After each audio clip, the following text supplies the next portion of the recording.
जय श्री राधे कृष्ण। आप सभी का आपके अपने YouTube channel VK Mishra present में बहुत बहुत स्वागत है। आइए सुनते हैं फाल्गुन मास कृष्ण पक्ष संकष्टी चतुर्थी व्रत में चौथ माता की कहानी। फाल्गुन मास की चतुर्थी को इसे द्विज प्रिय संकष्टी चतुर्थी के नाम से जाना जाता है।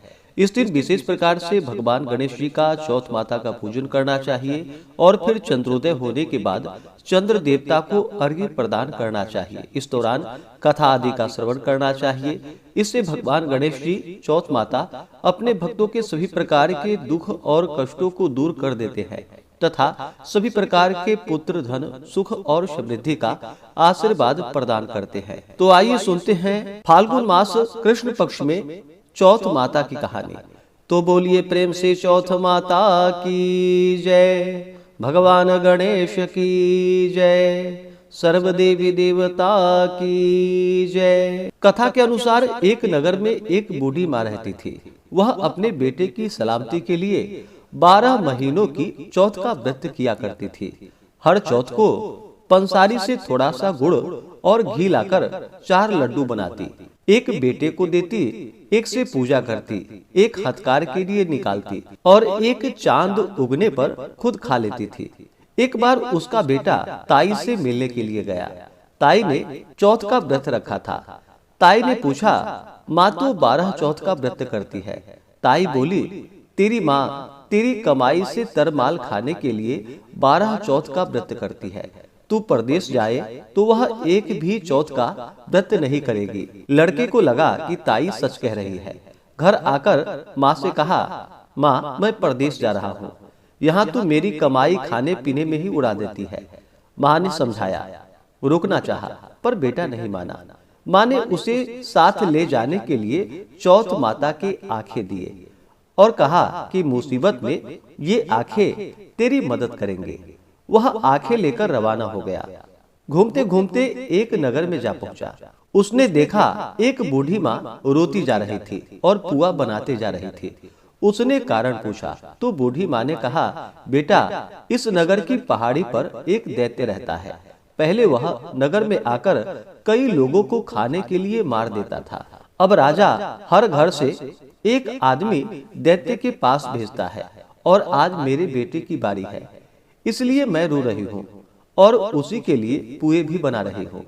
वह बोला, तू पुए मुझे खिला दे, तेरे बेटे की जगह मैं चला जाता हूँ। बूढ़ी माँ ने खीर पुए उसे खिला दिए। खा पीकर वह सो गया। रात को राजा के सैनिक आए तो बूढ़ी माँ ने उसे भेज दिया।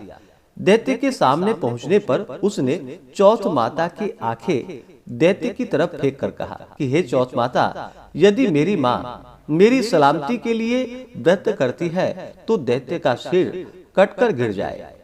तुरंत दैत्य का सिर कटकर गिर गया। लड़का वापस आ गया। राजा ने उसे उपहार देकर विदा किया। चलते हुए एक दूसरे राजा के नगर में जा पहुंचा।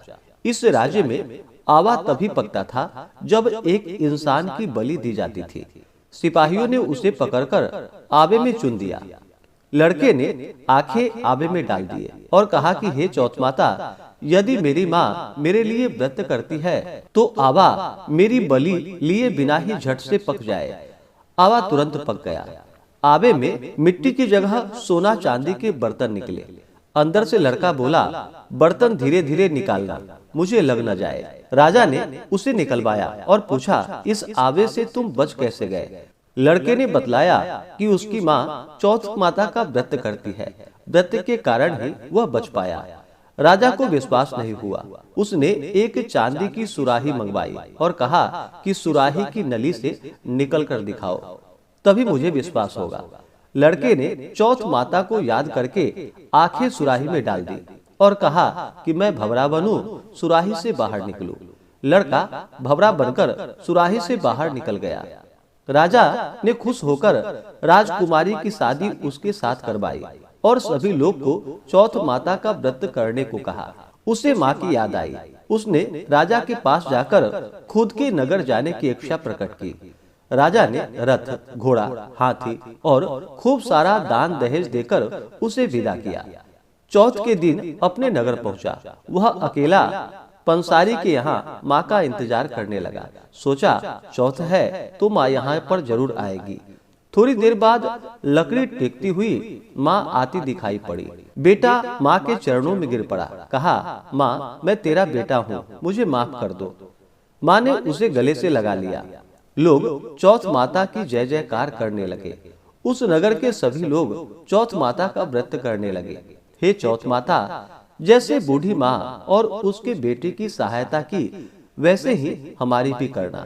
कहानी कहने और सुनने वाले पर अपना कृपा सदैव बनाए रखना।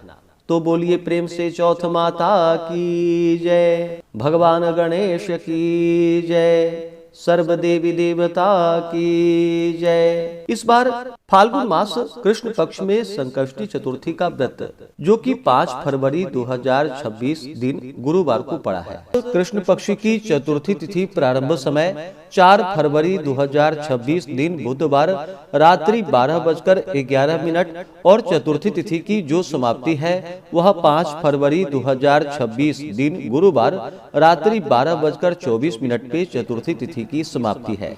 तो चंद्रोदय व्यापनी के अनुसार इस बार संकष्टी चतुर्थी का व्रत, जो कि 5 फरवरी 2026 दिन गुरुवार को धारण किया जाएगा। 5 फरवरी को ब्रह्म मुहूर्त का समय सुबह 5:22 से सुबह 6:15 तक होगा। सूर्योदय का समय सुबह 6:39, सूर्यास्त शाम 5:45 होगा।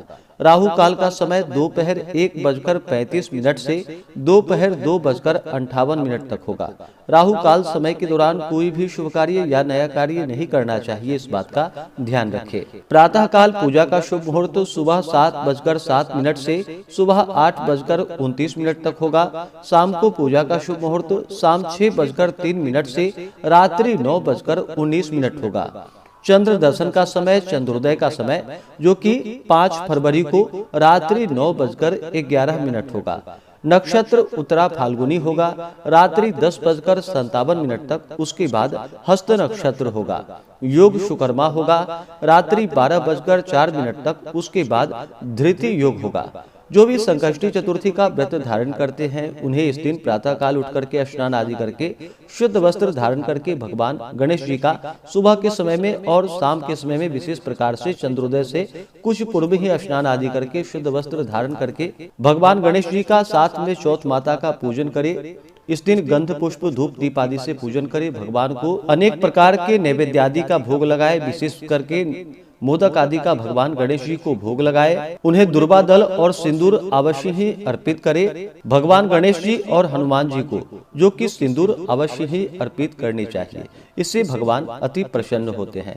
तो भगवान गणेश जी को सिंदूर चढ़ाएं और दुर्वा दल भोग जब भी लगाते हैं तो दुर्वा दल डाल करके ही भगवान को भोग लगाना चाहिए। इस प्रकार से गंध पुष्प धूप दीप आदि से भगवान गणेश जी की पूजा करे, कथा आदि श्रवण करे और फिर चंद्रोदय होने पर चंद्र देवता को अर्घ्य प्रदान करने के बाद यह व्रत पूर्ण माना जाता है। संकष्टी चतुर्थी व्रत कथा के अनुसार जो कि इस दिन पूजन का विधान पूर्वोक्त रीति से ही है। इस दिन विशेष करके जो कि खीर में कनेर का फूल मिला करके गुल बांस की लकड़ी से हवन करनी चाहिए। विद्वानों का मत है कि आहार में घी और चीनी ले, इससे अनंत फलों की प्राप्ति होती है। यह व्रत विशेष प्रकार से दिन भर निर्जला रह करके धारण करे। यह संभव ना हो तो आप एक समय फलाहार ग्रहण करके व्रत को धारण करें। व्रत के दौरान शुद्ध और सात्विकता का पालन करें, ब्रह्मचर्य का पालन करें, किसी के ऊपर क्रोध ना करे, अपने मन में किसी के प्रति ईर्षा या द्वेष का भाव ना लाए। इस दिन ओम गंग गणपतये नमः, श्री गणेशाय नमः आदि मंत्रों का जप करे। भगवान गणेश जी के स्तोत्र चालीसा आदि का पाठ या श्रवण करे तो यह अनंत पुण्य फलदायी होगा। तो आशा करता हूँ कि यह जानकारी आपको अच्छा लगा हो। इसी प्रकार से ज्ञानवर्धक जानकारियाँ प्राप्त करते रहने के लिए, व्रत पूजा के बारे में जानने के लिए, कथा को सुनने के लिए चैनल पे अगर आप पहली बार आए हैं तो चैनल को लाल बटन दबा करके सब्सक्राइब करें, साथ में बेल आइकन घंटी को दबाएं ताकि आने वाली वीडियो का नोटिफिकेशन आपको समय से मिलता रहे।